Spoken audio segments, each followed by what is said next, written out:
active. Good morning mga Ming. Ito yung pupunta kami dun sa farm nung pagbabakasyon namin sa Bicol. Ito yung First time ko ganito siya yung sa Bicol ng ganyan. First time. Pataas First time na nakarating sa Bicol. Alam mo na, yung tuhod ko. Grabe, ang haba Medyo pa ng biyahe papunta sa hindi na ganun Bicol. katatag dahil nga na-aksidente At ako ito nga before. Pero ayan, umaga kinaya naman. pumunta kami Pupunta dun kami dyan sa sa kapatid ni Mami farm na nila, may sa bukuan farm. nila. Good luck sa tuhod. Kasi mangunguha kami ng Para buko. kumuha kami ng buko.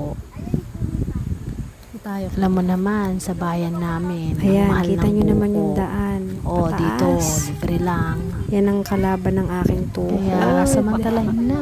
Kasi nga before, na-aksidente na ako. Hindi na Kaya namin ito sinama yung mga eh, bata. Kasi nga, medyo, alam mo na. ayan, kita nyo naman yung daan. Pero ayun, kinaya naman. Malamang sa malamang, At aangal lang yung narating mga din yun. namin, yung pupuntahan namin. Kaya, kami na lang na majojonda.